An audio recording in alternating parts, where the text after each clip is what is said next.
welcome to Space for Faith with your host, Matt. In today's episode, we sit down with Matt's childhood friend who approaches the UFO and UAP topic with a healthy dose of skepticism. Rather than diving in from the deep end of research and speculation, we take a step back and explore the subject through the eyes of someone who hasn't been immersed in it. What does this phenomenon look like from the outside? What questions stand out, and what doesn't quite add up? Join us as we examine the conversation from a fresh, grounded perspective. Welcome to Space for Faith. Today, my guest is Daniel Young, who's been a friend ever since we were in second grade, right? That was when we met? Yep, it would have been, So- second grade. Mrs. Gene Caspero's class, I think. You have such a good memory. I remember like Mrs. Friedman was my first grade teacher. I don't remember, but anyway, you have a good memory. Yeah, I mean that was a big transition in my life. You know, we had moved houses. It was when you're a kid it's such a big deal going from one school to the next, and I really only did that like in my second grade year. So it is a very memorable year. It was a time for social change, but also so young. Yeah. So yeah, we would have met in second grade. You might have even been like my escort or like something like that. I can't remember. Does that sound right? Yeah, the teacher asked us if someone would be willing to show you around, and I volunteered. Yeah, that's funny. Okay, that's now that I just pulled out of it. I've never even remembered that until just now. That's funny. Yeah, and you think about that, and it's like, I don't know that they would do that today because I think I think we walked around and I showed you different parts of the school, and like the teacher just trusted us to just go on our own. Oh yeah, we were good kids, you know. Yeah. Well, welcome on the show, and so for the audience, the reason that Dan, obviously, it's just a great opportunity to visit with you, and then but part of the reason I thought I would like to hear your perspective is because, and correct me if I'm wrong, and feel free to set the record straight. You don't need to feel like I'm pushing an agenda, but you're not like as into UFOs as I am. Like, is that correct? Like, do you read books about them? Why don't you tell the audience like where you're at? So I think my first real exposure, and we've talked about this before, was our friendship in elementary school. We weren't the play tag all over the playground types. We were like library kids. And one of the distinct memories I have about growing up in elementary school specifically was us having these like very deep and thoughtful conversations, usually surrounding around the existence of aliens or like philosophical things from like a second to sixth grade lens. And we would walk around in the field and we'd look at frogs or like hang out under a tree, and that was like our recess most of the time. Like that was our lunch break. And there were a handful of books about aliens and UFOs that were in the library at the school, and I think you checked out every single one of them. And I remember my like there's a little bit of fear there. When growing up, I was kind of a little kid, and I was afraid of the dark. Like had kid fears. A little afraid of the dark, a little afraid of monsters in second grade, as I think most kids are. So like some of those alien pictures scared the daylights out of me from the beginning, but was also like very intriguing and quite a different thought experiment, and was tied in with science and sci-fi and these other worlds and what could be. And I think that lens was important as I grew older to kind of like see these alternatives. And then as far as my relationship beyond that, like really, I think like I remember Fire in the Sky coming out, Mm-hmm. and it being in Strawberry, Arizona. So we were in Mesa, Arizona, Mm-hmm. and some of those things were happening out in like Strawberry and parts of northern Arizona, and um, uh, I was very afraid of it. And I think I, had these like fears that I think are very common, where people explain like an experience that they've had where like aliens are just kind of in the room with them or show up. And I think that was like a nightmare that I had. I'm not sure where it came from exactly, but something that would like keep me up at night through my youth. And then, I think the rest of my school journey, I didn't think much about it. And more recently, I think it's come back. Like we had a really interesting conversation once we kind of reconnected again after many years. You were out of the state. I live in Portland. So we've been pretty disconnected over the years. But then we came back and immediately kind of touched on this subject. And more recently, it's been quite a bit in the news. There's been a lot of things about, the drone stuff kind of popped up where everyone was talking about, even if they weren't necessarily UFO people, there are people saying like, oh, like the US military doesn't know what these things are that are flying around in the Capitol, and we're just fine with it. And they like acknowledge them that they're there, but say like, don't worry about it. And I think that was like both in the mainstream zeitgeist and in like very much in a like UFO circle trigger that I think that it's happened recently and really kind of got me paying more attention, and it brought me Right. back into those same things. So yeah, I don't think I am per se like a follower of the UFO culture or anything, but it's been there in the background for my whole life, and I think it informs my worldview in a lot of ways. But I don't follow the day to day and the goings on. Okay. Yeah. And so what do you think of this all? Let's start with, what do you think UFOs are? Do you believe that okay, I guess I don't want to, I'm trying to think of how to phrase the question. It's just like, what do you think about it all? Like, what do you think about Mhm. aliens, the government secrecy, um, these objects in the sky and undersea that people are seeing? Like, kind of where are you at with You all, know, I don't know if I need to say that I fully believe or not. My mind is not made up. Mhm, Um, I think that our universe is a very, very large place, mhm, and that there is any number of ways that other places could exist, whether they have the ability to reach us and interact with us as like an intelligent species. I don't know. Like it's hard to really say. I do think some of the unexplained like videos and stuff are very intriguing, but this day, mhm. especially with like in the world of AI and the world even just CGI, even just Photoshop, it's Yeah, really hard to know what kind of sorts of experiences are genuine and verifiable. And with the noise of the internet, it's almost impossible to say one way or another whether something on video popping out of the ocean and flying into the sky is a real thing, or right.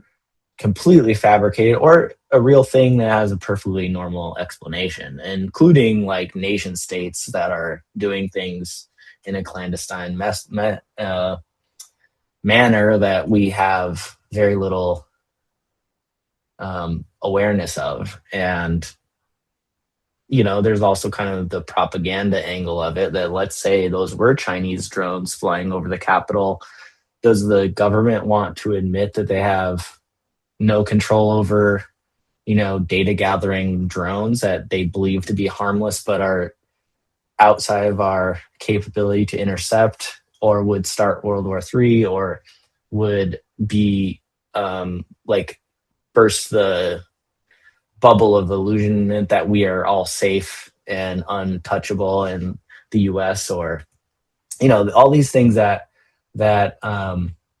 really complicate whether you can say one way or another, like there's things visiting us or not. And do I really need to see it all with my own eyes? I mean, I could use a little more proof, that's for sure. And so I think that's where I stand. I'm not necessarily a skeptic or a believer. I'm open, and I think that we have very little grasp of the reality of how infinite the universe is, and what's possible. And nothing's proven that out more than like the evolution of humanity itself, like as we've kind of navigated what we thought was possible over time. Okay. So when you see like news reports, like you said, it's been in the news a lot lately, and and for instance, like the congressional hearings, did you follow those much, or were you aware that they had the congressional hearings on UAPs? A little bit. Was that? Yeah, I am. And was Bob Lazar involved in that one, or is that? No, he wasn't actually. He's been on some podcasts recently, like Joe Rogan, Right. and I heard about that. Yeah, I don't dare. but Bob Lazar actually hasn't testified before Congress. But they Okay. had other like what they call whistleblowers, and I don't know if they're actually considered to.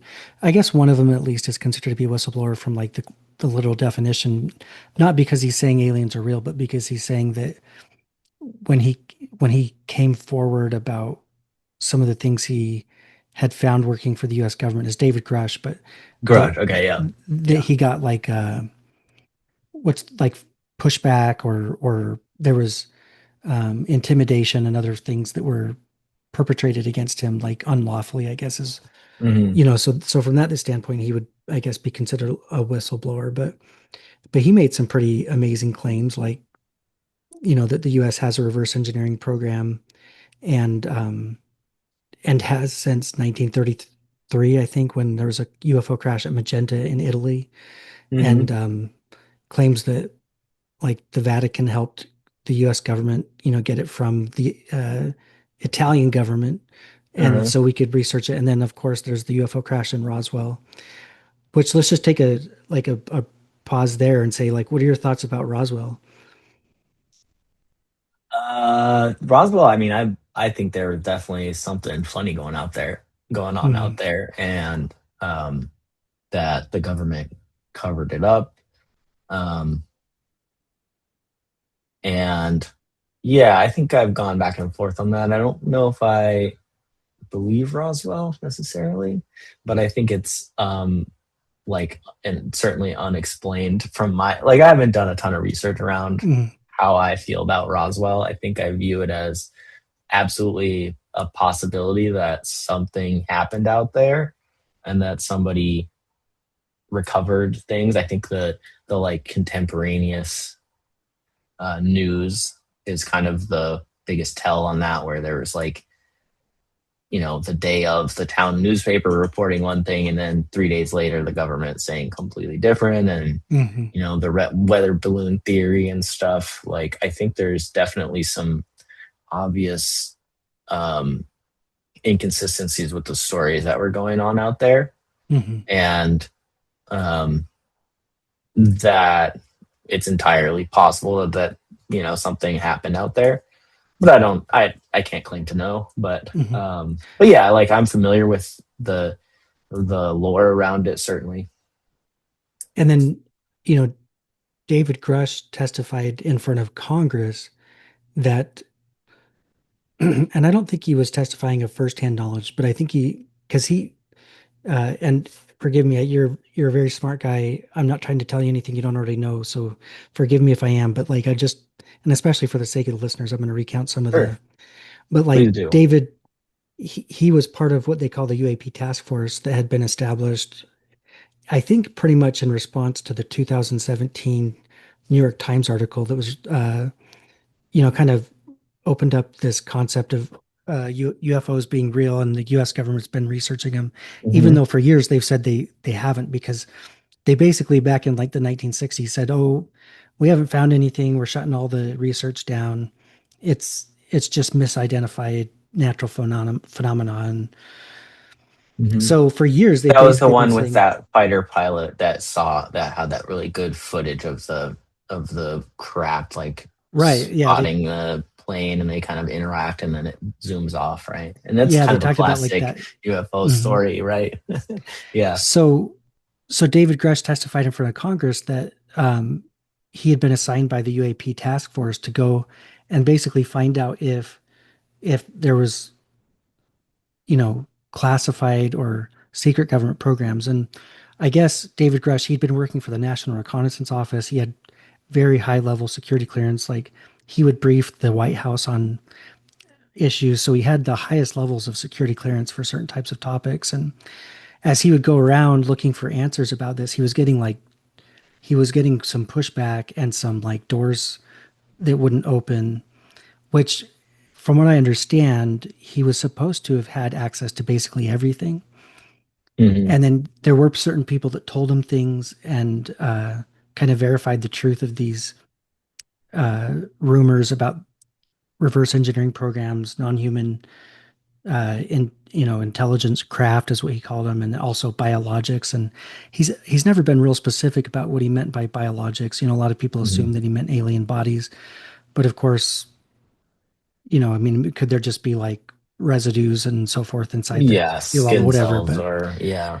Yeah. um, so I mean, did you hear about that sort of stuff? And Hmm. what are your thoughts about that when you're hearing this man testify to Congress under oath?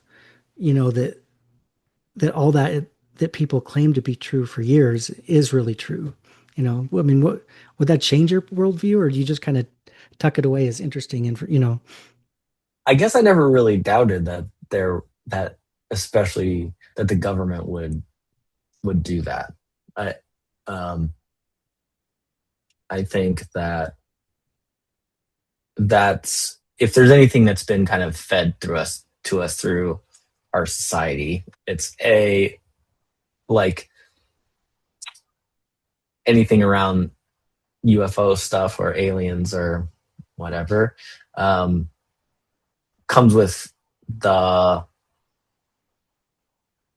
general understanding that the government knows that they don't disclose that sort of thing, or that it would be in our best, or that it's perceived by them to be in our best interest not to blow our worldview. And uh, so I think there's always an undercurrent of that we're not always getting the full picture. Hmm. Um, I think there's also the piece where, and maybe this has been a little bit pierced by reality more recently, that like the government is 3 steps ahead and is always has a plan. And movies tell us that there's a secret government organization of the ultra intelligent, masked men, state, whatever, like Yeah. deep state Hmm. operators. Like these are movie concepts or fiction concepts that we kind of just take almost for granted, that our government is competent and that there are people that are operating under a different set of rules and a different set of truths that we don't have. Um, and I do believe that. So like that's where I wouldn't be surprised by the concept of the government hiding truth about especially high technology things that could give the US or other countries an advantage, or things that are like truly world shattering to the status quo and the powers that be, right? Like um where all of society is built on kind of these like tenets that keep us glued together in large groups without factioning off. And um like part of that is control of information and how it's handled and how we react to it. So if you really go into the like secrets, uh, like shadow government stuff or like societal control, if you believe that that is possible, uh, then you can see how like all of these things are tools for control. And if it's true, then it's like the biggest tool for control. It's a deception in favor of control, instead of truth, like at its core. So let's talk more about that, because there's a couple things you brought up that I want to dive into. One would be, I just want to ask you, like, how do you feel about that? Like you said, you kind of believe that probably there's like layers of government. There's probably some people who are really in the know, or have access to information that isn't mainstream, and they may not be releasing to us. Like, how do you feel about that?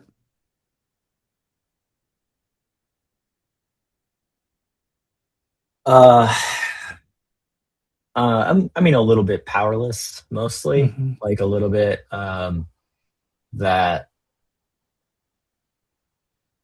um, like it creates cynicism, I think, more than anything, like this, like, um, feeling of, uh, like being a little bit out of control about the direction that the world takes.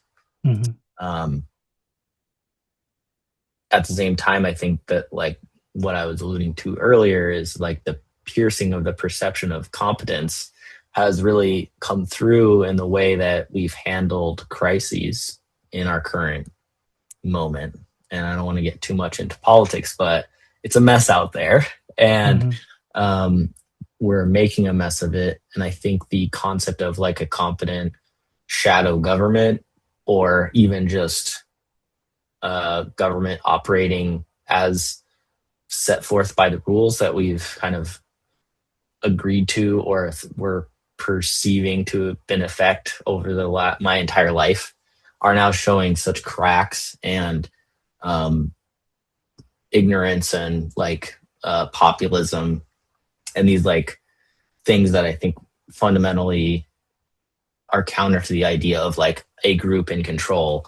It feels much more chaotic, and Mm-hmm. it breaks that illusion that there is, a competent set of people in the room making Mm-hmm. these decisions, because I feel like we wouldn't be making the decisions that we are if there were a shadow government running things. Now, then you Mm-hmm. could say on the flip side, like maybe this is all part of the plan, or, but then you're like giving too much credit. It's like Occam's razor type thing. Like Mm-hmm. most likely you know, the simplest explanation is probably the case, which is that we're all human and that we're all running day to day on our own kind of free will, and Mm-hmm. that the like concept of a superhuman or super smart group of people that are just like 10 steps ahead is sort of an illusion that's propaganda in itself. It's not Mm-hmm. really true. Um, we're all just human. We're all just like working off our own motivations and um, the ways that we grow up, and trauma, and all sorts of things that drive the way we make decisions individually. And a lot of us are just winging it. I think that goes for the government as well. And so that kind of pierces a little bit of the like perception of this like, this like supremely intelligent and like fully informed subpopulation that is like pulling the Mm-hmm. strings. Mm-hmm. Um, So is it fair to say, from what I'm hearing you say, that some of the the coverage in the media over the past 9 years aside from all the other topics that may damage Mhm. your confidence in the credibility of the U.S. government, I'm sure. some of the UAP stuff has also kind of caused you to question your faith in the competence, or is that a fair thing to say? Like it's kind of Sure. Yeah, I think so. shaking your trust a little bit in the government and Mhm. Yeah, and I think that I've kind of always operated under the assumption that there is life elsewhere. mm, Um, I think the bigger question is, has it come to reach come us, here. or are we in an infinite universe that stretches so far beyond the human imagination that, of course, the same improbabilities that came together to create this life happened elsewhere in the universe. You get into like the Fermi's paradox sort of thing. Hmm. Um, but that's very, dependent on evolution and like the, primordial soup sort of arguments of uh, of Genesis. Well, and I think you've kind of already said this, but just to pin you down a little bit more. So you you do believe there's life in the universe. Yeah. You just don't know for sure whether they've come here. Yes. Okay. Absolutely. And then okay. So let's say for argument's sake that they have come here and like Roswell was real and Mhm. there's like literally somewhere in the halls of government like there's freezers with aliens in body bags or something. Um I guess a two-sided question. The first side would be as far as any argument you could think of for why not to tell us that, can you think what would be the most valid argument in your mind for not sharing that type of information? And then the other side of the question would be if it came out that that was true, how would you respond to it? You know what I mean? Mhm. Um, so first question is, what if it was true? How would that affect my worldview? That was the second Or question, but you can answer that one first. And then the other question is just, you know, what possible reason can you think of that's a like in your mind, what would be the best reason for the government hiding this oh, information? yeah, right. And do you find that valid? Mhm. I mean, uh, as I alluded to earlier, I'm kind of a believer in like the kind of like sapiens concept of organization where like I think that it takes a shared um, outlook in order to glom large groups of people into operating in a similar way that we progress. And I think some of that is dependent on um, like a shared delusion, the shared delusion that a dollar is worth a dollar and isn't, you can exchange it for goods. Delusion that that we are safe and that like we are being taken care of by this government at many levels. Um, Mhm. that that the borders exist. Like these are all kind of common. You could call them delusions. You could call them rule sets. You could call them um, shared realities. Uh, I think those very much depend on a common story or a Mhm. common, let's call it delusion for a moment. Uh, I think that a real disclosure of the existence of aliens would create an immediate rift in that shared delusion across the board that I think if we look at government as something trying to maintain the status quo or maintain power is a threat to that power. For one, that's one reason. The other reason would be that we're talking about, especially in the case of like a Roswell incident, where like we have a craft and it's landed in the desert. Um, and we managed to keep it, and only a small town reported on it, and there's a handful of people that know about it. That is a huge boon to a weapons program, or even just knowledge, like even just scientific advancement of scientific knowledge, especially in, we're talking about like the 50s, 40s, 50, 46, Yeah, 56? 1947. 47. Okay. So we're talking about World War II, post World War II, middle, like barely out of World War II. We're at an apex of scientific advancement and interest in science. We've completely reshaped the world we look at as physics, like nuclear physics.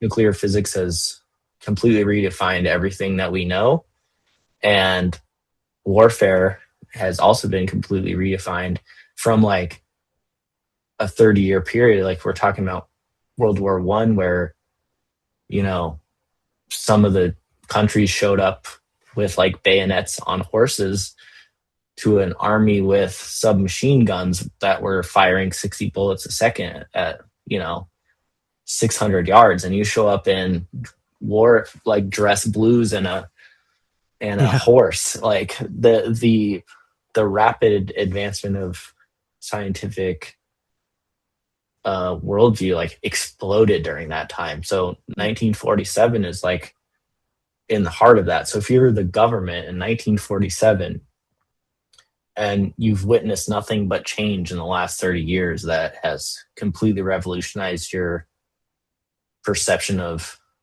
physics and energy and mass, and then all of a sudden in your backyard, piece of technology that can span the known universe and bodies to come with it lands in your backyard, you're not going to just be like, hey, everybody, look what we found. The fastest, most efficient, new form of energy capable of traversing the galaxy and keeping, like that makes an intercontinental ballistic missile that we just invented look like a backyard model rocket is like a life-changing government-changing discovery. And of course you're going to squirrel that away. We're looking at like a brand, like there's still like a fascist Italy, like it's crazy. I'm probably mixing my time periods, but like, yeah, like this is not a friendly world where you can share that sort of information freely with like a civilization fresh off the World War II. Yeah, you make a really good point, and actually, I think especially in reference to the time frame, that argument makes a lot of sense. You know what I mean? And it feels less relevant and salient in my mind in the world today, but it's probably not. You know what I mean? Like sometimes I feel like the world's a lot safer, but I mean we're bombing Iran. We have, China and Russia are still geopolitical nemesis, like rivals. So yeah, I mean, I see your point. I think that's a very valid point. Um, yeah. Yeah, and I think that like pre 9/11 disclosure in that sort of kind of like very status quo, like sort of like everyone's feeling like progress is being made sort of thing, like maybe not perfect, but like that the earth is, or the world at large is sort of in some sort of stasis and balance.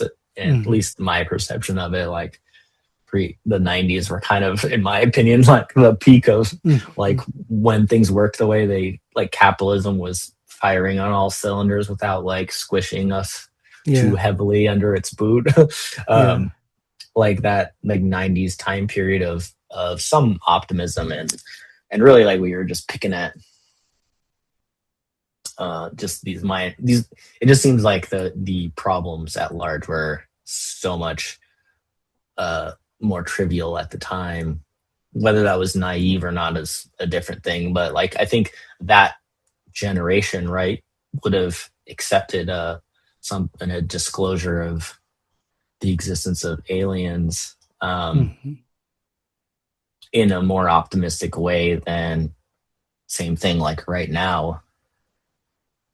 If there was a real event that could be squashed, that could be silenced or covered up, it would be in the world that we live in right now in a majority of the countries. Unless it was like, you know, I don't know, somewhere like highly populated, but also not quite as tied in with the world stage, like, you know, somewhere global south or a country that, you know, cell phones proliferate in the middle of a urban, like a dense urban environment with, you know, a million cameras on the ground. I think that would be an interesting way for the world to learn, versus like, you know, crashing in a remote Siberian wilderness where the Russians they're not telling anybody. You know, like it really depends on the context of what that disclosure looks like, and I think that would affect the way I interpret it as well. I think it would be an incredible disruption to the status quo. My personal like change, if that happened, it wouldn't be a ton. I'd be extremely interested. I would want to know more. I would be skeptical probably at first and try to understand what we were really seeing. Like, it would be hard to know in this world unless it was very clear. I mean, even as a distraction, like as a false thing, like I could even see it like a disclosure as being like a distraction, you know. I think some of the floating, like, I think, you know, like JD Vance or whatever, floating these ideas of disclosure as like a news bait more than a real offer is, I mean, that's a cynical worldview, but I this gets back to like who's really in control. Is it a bunch of idiots, or is it a bunch of like craven self-interested idiots, or even just like regular people? Or are we dealing with a highly calculated, well thought out cabal of individuals pulling the strings? And I think that's a... Welcome back. Hello. All right. Do you remember what you were saying when you got cut off? Is there anything you wanted to? I mean, I don't know if I could finish the sentence, but I think I could get back to where I was, which is that, I mean, we were talking about my faith, right? Or my, not my faith, but my worldview, how that would change with the disclosure, correct? Right. And so I think my worldview, I mean, I think a disclosure would be perfectly in line with my worldview, because I'm kind of a believer in like scientific progression, and that we don't know everything, and that we are a bit insignificant in this universe. And the idea that another civilization is visiting us, while profound, would be more of reinforcement for my worldview than it is for most, because it means that it could mean a bunch of things. It could mean that life is not as special as we think it is. Maybe we are primordial soup and an arrangement of proteins that, like, you know, gain sentience over a billion years of like slow, deliberate evolution through like a never ending just progression in that sort of way. And so I think it would reinforce a lot of my beliefs, but I don't think that it becomes a it could be a huge unifier in the way that we think. Um, Unfortunately, we live in a world that a lot of those things would be immediately taken advantage of for the same reason that any big news is taken advantage of, which is to manipulate power and um, gain a foot up or a profit or any number of things that tend to motivate humans. Um, but my worldview would be more than reinforced. Like that is a huge.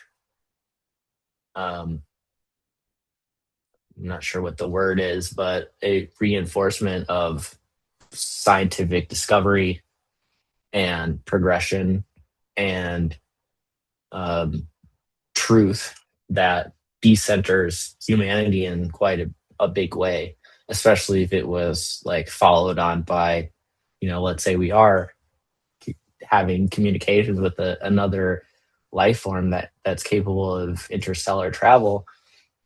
Um, are we one of 10 that they know of? Are we one of 1,000?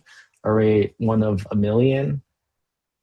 Um, it That feels more in line with my worldview than like simulation theory, where like right, all of a sudden something blinks and I'm in a liminal space, like inside of a computer simulation that just glitched out. Like that piece feels much more far fetched than the idea of like um, what's happened on Earth happening elsewhere, especially given an infinite universe and an infinite number of stars and an infinite number of time.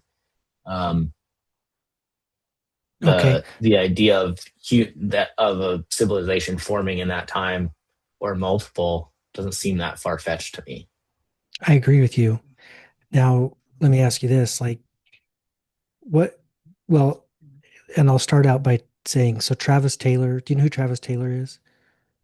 Nope. Do you ever watch Secret of Skinwalker Ranch? I watched some of that. You've seen a couple I don't think episodes. so. Yeah, I think So he's so. like he's the blonde PhD that they brought on to like kind of, try to figure out what's going on the ranch. And he had been on he had been on a show previously called like Rocket City Rednecks, because he's from Alabama and so he has kind of Hmm. an accent, and but he's really really bright. But he he wrote a book. He actually wrote a textbook on um what we would do if the Earth was invaded. Hmm. It was a real, it wasn't like a humorous, like it was like a real scientist look at this. What could we possibly do if the Earth was invaded by an extraterrestrial species? But I actually started reading his book, and it's pretty interesting because he does make the argument. Uh, and I think he edited the book because I think there's portions written by other types of specialists like biologists. But in the book, it talks about how the smartest animals on Earth are predators, and uh, and then so they go on to talk about like based on that, maybe we would infer that if there was a species smart enough to get here, they would have descended from predators, just like we're our if we're related to I think your camera just cut out. Is you still hearing me? Okay. Um, Oh, weird. I didn't go click it, but it clicked. Go ahead. but it's like man's kind of like the apex predator on the earth, but mostly because of Hmm. our intelligence. It's like we're not the apex predator from the standpoint of physical prowess, but from a mental standpoint, we we basically have our will with the resources of the planet, for better or worse. And so they talked about the probability of another species visiting the earth and the high probability that that species would also be um, predator. Not the Predator movie, but just like a Yeah. predatory, resource hungry. Um, And so what are your thoughts about that? Like, it especially in reference to, because you mentioned like the alien abduction phenomenon earlier, which is something that also terrifies me and has in the Mm. past. Um, if there are species out there and they are visiting us, what do you think their intentions would be or are? And you know what I mean? Have you paid any, like, Yeah, given any thought to that? of course. So I think that there's lots of different ways to look at that. Like there's kind of the Fermi paradox thing where there is like this great filter that potentially is stopping something common from proliferating, that there is some upper limit to that, that kind of keeps us all homebound. That Hmm. is why we don't see the evidence of other civilizations. I think if we were faced with the arrival of another um, species or something like that, um, I don't think it's bad to I don't think that it's naive to think that that could be like a colonization or a resource, um, like a resource gathering problem for for Earth, right? Like especially if they are sufficiently advanced, um, it's definitely a threat. At the same time, it kind of depends on the way that they're making it here, I guess, on some level. Like if uh, interstellar travel is trivial to them, then I expect basic resources like common elements that are everywhere in the universe, um, helium, oxygen, carbon. Um, they're fairly they're everywhere, right? Right. So a civilization that's capable of interstellar travel and has mastered physics in such a way, I don't think would be necessarily hungry for what we have here on Earth, Hmm. especially if we're thinking like that. There, if we're not alone, that means there are many. Like if we for a moment accept the idea that maybe we aren't the only ones and that what we are here is not rare, then we have this concept of like a uh, intergalactic culture and society out there.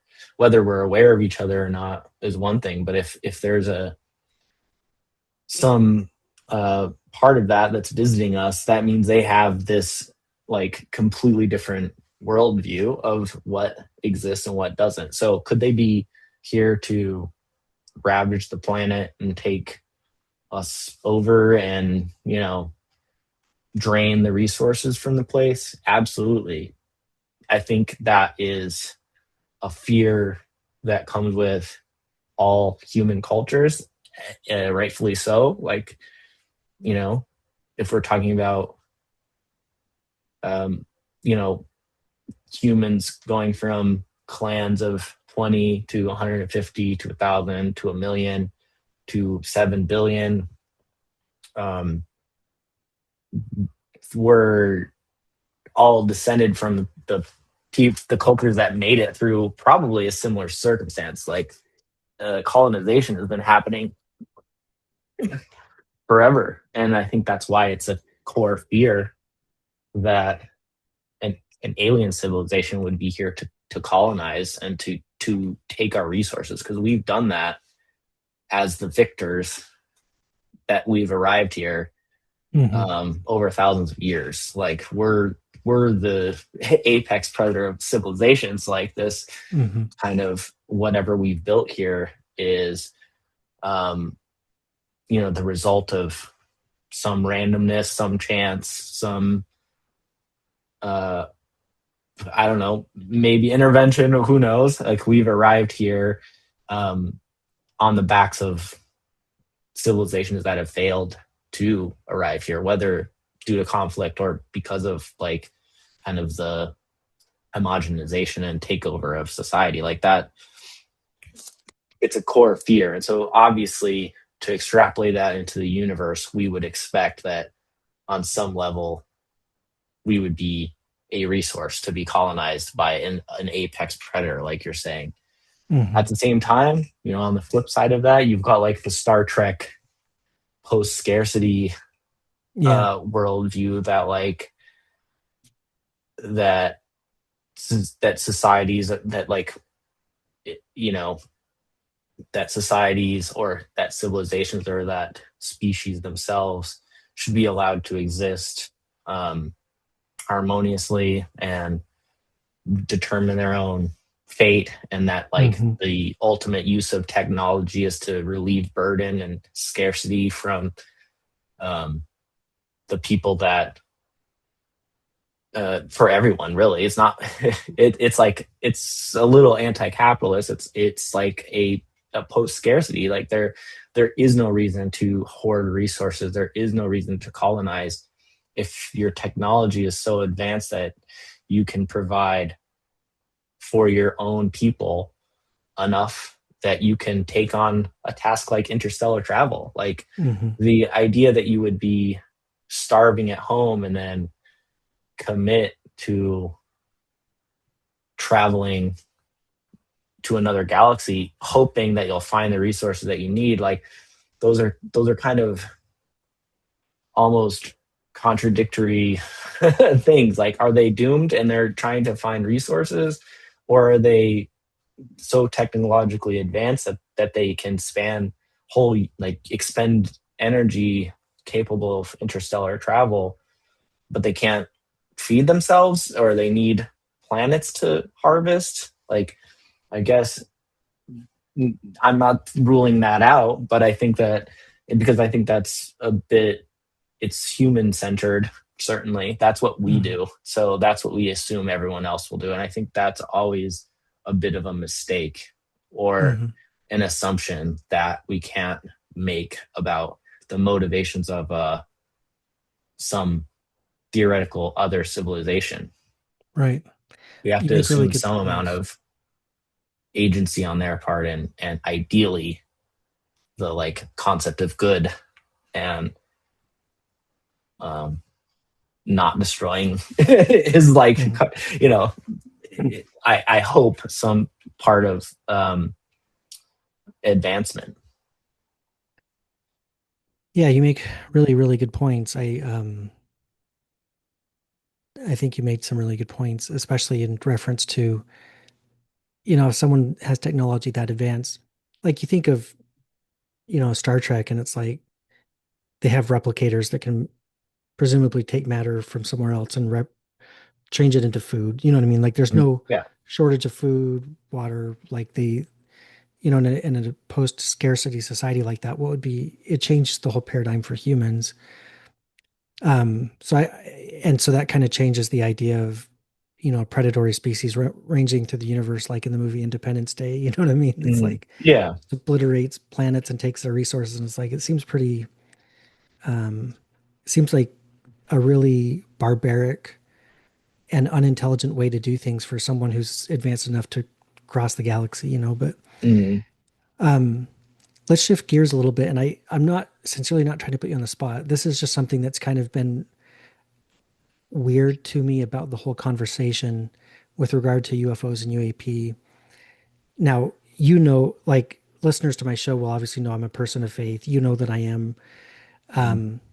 But what's been interesting to me is where some like there's this talk about a Collins elite that's like an evangelical Christian group in sort of this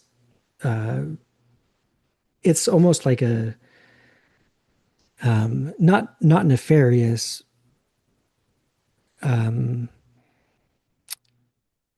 deep state, but they're just bureaucrats who are extreme of kind of extremist in terms of their views about religious things, and so when people have tried to do research on the topic of UAPs, like for instance the Advanced Aerospace Threat Identification Program and OSAP, which is the actual program that um, Harry Reid, when he wrote the bill, he got like the $22 million of funding, and I think it was actually for like OSAP.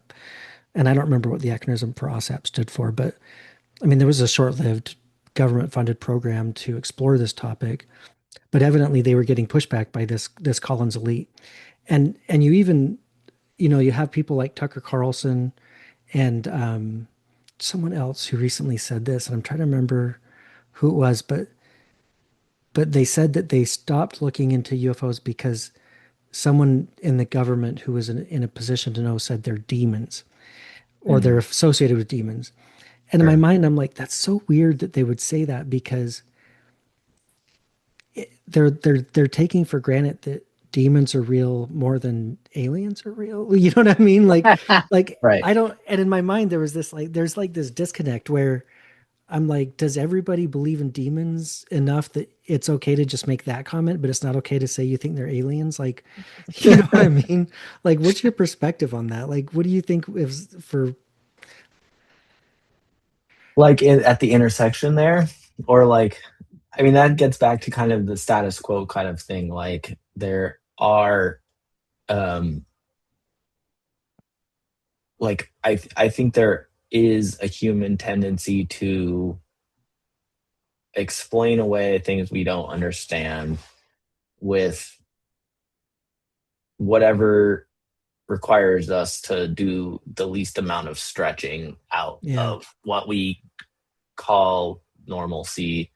Hmm. And especially when we're in a position of power, things that threaten that power are dangerous. And sometimes it's power, sometimes it's like your own kind of stubbornness with a worldview that you hold dear or that you base everything on. Um,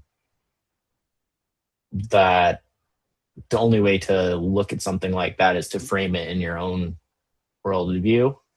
Hmm. And I think we're all kind of doing that. Like we're all sort Yeah. of working off our own mental model of what this place is. And I think to somebody that's like a hardcore believer in like kind of the manifestation of demonic forces in day to day life, like the idea of another civilization is, borders on that because it is sort of anathema to the whole concept of like this human centered worldview that we've um, built most of the modern world kind of like as using as a framework.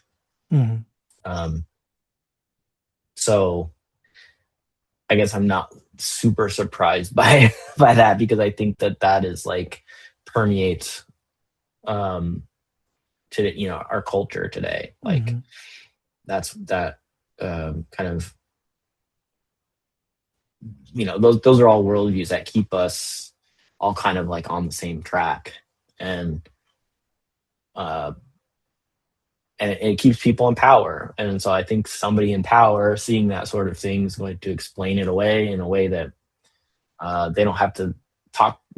That's like both equally powerful and equally unverifiable. Like you can't be Hmm. like, oh yeah, that's demons. Like, you know, It just cracks me up so you much can because use I'm that just for like, anything. I know. It's like, it's like, and it's like that's supposed to be like on par or a better argument Mhm. than like aliens. It doesn't make sense to me, but Yeah. No, um, I see what you're saying there. They both require like leaps of some sort of faith, sort of, and like belief in the unknown or mhm, like faith in the unknown in a way. Like, yeah, demons are real, but aliens are not. And if you think they are, it's because it's demons doing that to you, mhm. or that they are manifesting here in order to throw you off the scent.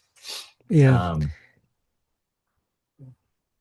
yeah. it is interesting. In the end, it makes me wonder if, I I had written a blog about this a couple years back, but like it makes me wonder if we even have the faculties to comprehend what the reality is that surrounds us. And the analogy that I thought of is just like a people on a safari and they see a rhinoceros, and from the rhinoceros perspective, it really can't comprehend, presumably.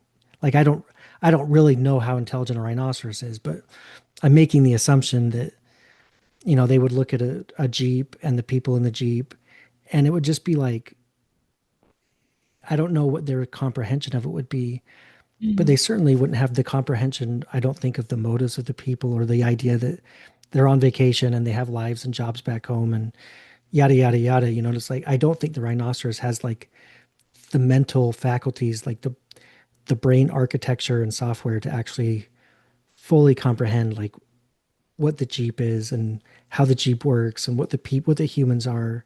You know what I mean? And I wonder if we're similar from the standpoint that maybe us, in comparison to other non-human intelligences in the universe, maybe we just don't have like the hardware and the software physically as biological beings to actually comprehend the reality that surrounds us.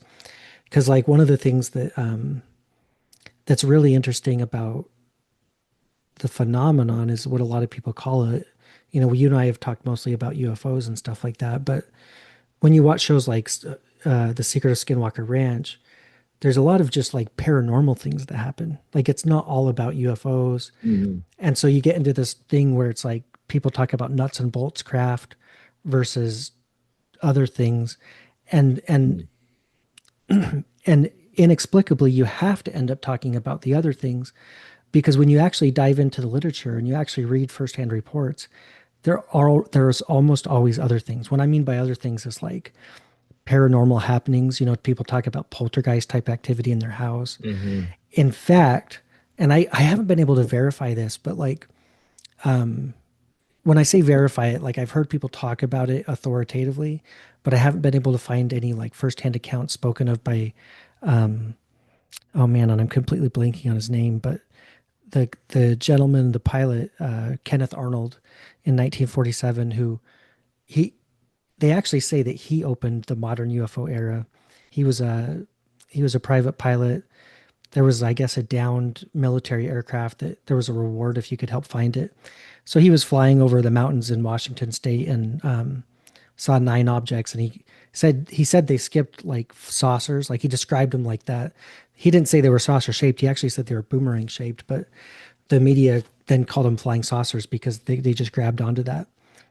But allegedly, even though he didn't report any specific like interaction with non-human intelligence, he just saw these craft, which were presumably like nuts and bolts craft. He had poltergeist type activity in his house after that. And then people at Skinwalker Ranch have talked about the hitchhiker effect, where they'll have these abnormal things that will follow them home, and Mm. then actually kind of spread to their family, almost like a mind virus. Like there was a book written called Skinwalkers at the Pentagon, where some of the people who had gone to Skinwalker Ranch said that they went home to their families in like Virginia, and like their kids would start seeing like Sasquatch or like Wolfman like type entities in the backyard and stuff like that. Just like it spreads, and it's like Mhm. this paranormal type element to the whole phenomenon. And so then it just makes me wonder, is it just something that we just can't comprehend? So our brain is just stitching together comprehension from whatever stimulus it's getting. You know what I mean? Mm. Um, and Absolutely, and yeah. maybe we will never really quite figure it out because we're just not advanced enough. I don't know, but it just seems like, yeah, because like people are calling them demons, people are saying they're nuts and bolts craft, they're interdimensional, and then some people are like try to pin people down and be like, what does interdimensional even mean? You know what I mean? And Mm. it's like, what is it really? I don't know, but it's an interesting thing, and it kind of like I do feel like something's going on. I just don't, and that's I guess I'm trying to figure out what it is, especially because I'm like you, where I think about like you know You're frozen. what's that? You're back. I'm frozen. Oh, you froze for a second, but you're back. Okay, good. Um, but anyway, like I just I kind of rambled there, but I just feel like it's compelling to me because especially some of the things that people report are really frightening, like you were saying earlier. You know what I Mhm. mean? I'm a grown man, but like I read Communion by Whitley Strieber, and I'm like, there were nights when I was, I'm thinking about turning the lights off before I go to sleep, and I'm like, I don't want to see any weird shadows in the corner of the room. Yeah. You know what I Yeah. mean? Like it just your mind starts Mhm. going, and um, so it's interesting. Um, one question I would have for you is like, and this I know this is a really hard question to ask you on the spot. And so I'll just say that I can't really articulate in words why I feel like this topic is important, but I do. And Mhm. it's interesting because like I'm trying to be I should probably be sensitive how I put this because like everything that happened with Jeffrey Epstein is really horrible. But a lot of people are like going after that. Um and and and they're saying that like Donald Trump, you know, said that he would release the UFO files to try to distract from the Epstein thing. And I'm like, Mhm. I just don't know that this is I mean, maybe he did, but like, I don't know that this is a distraction. I don't know that it has anything to do with it. But for me, this topic feels really important and it feels like people should pay attention and it's not just a distraction. Um, Maybe partly because I feel like it affects my worldview. Like if there really are aliens, I feel like that's a pretty important thing to know. If especially if they're like interacting with us on the level that they're actually like taking people from their homes at night and returning them, you know. Mhm. Yeah. But my question for you is just like, do you feel, and you can answer sincerely, I'm not going to be offended, but like, do you feel like this is important at all? Do you think it's just like, just topic of interest for people, or do you feel like this is something that the government should take seriously? Like, what are your thoughts? That the government should take seriously. I mean, I do think, of course, Or just society that people should push for truth in for government truth, you know? or for truth at large. Like, so yeah, like I do think um, once once again, I think my own worldview has really changed in the last 15, 20 years because I think I assume this monolithic thing running the world is a competent and well reasoned group of people working towards a better good.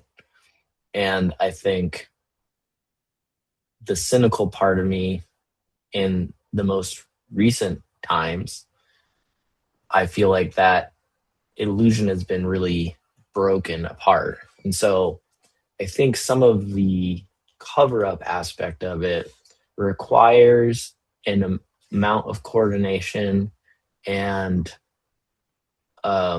agreement and like forethought and like superior planning that I think the illusion that that is possible has been really shook by the goings on of the last 20 years. The Mm, way, like, I think 90s me was much more capable of believing that kind of coordination and planning and resourcefulness to keep something like that covered up mm, um, than I do now, where I feel things are pretty chaotic and see like a lot more see like the propaganda tells us that everything is taken care of and everything is fine and that everyone is we are being um, watched out for by the government, and uh, I don't think that is the truth. I think that there's a lot of self interest. I yeah. think there's power. I think there is, uh, you know, mental mental trauma and proclivities that people will, um, whether they like it or whether they're cognizant of it or not, are like acting on the world in a negative, in a lot of different ways, mostly selfishly, mostly greed, and with designs to like keep care of themselves. And so I think the coordination aspect of it to keep something like that under wraps, as well as they have, with no true like tangible evidence. Now, I think that's debatable. There's a lot of stuff out there. So I'm sure a lot of people would disagree with what's tangible or not, but like, we've fallen short of like true proof. And the idea that that is the government with this like higher order thinking, keeping that completely from us, is where I think I have trouble seeing that with the way the government has broken down in so many ways that I think I used to have faith in that, that this was being run with more foresight and accountability. And like, I think the kind of recent events have shown that like it is like driven a lot more by politics and power and seeking money and exploitation. And Yeah, you're probably right. and I wish it wasn't that way. I know. There's a lot of crazy things in the world that I wish were not the way. We have 1 minute left. Okay. Do you have any final thoughts about the topics we've discussed that you want to throw out there? I mean, yeah, like I'm looking forward to learning more. I'll have to watch some of the content, and maybe we can touch base again when I'm a little more up to speed. But I think it's I appreciate you bringing me on. It's been an interesting conversation. Yeah, as I enjoyed talking with you. You have great ideas. I think that I think you actually have some ideas you should publish, because like I feel like I'm like, yeah, I know that, I mean, Travis Taylor published a book saying that, these would likely be predators, but I think you make a really good argument that it's like, if you get to a certain point, there's enough natural resources out there. You don't have to come to Earth and obliterate us. You know what I mean? Like, yeah. But yeah, but I'd love to have you on again, and I'd love even just to talk about it. But thanks for listening to this episode of Space and Faith. Be sure to check out our other episodes, and please like, subscribe, and share the podcast with others who may enjoy it.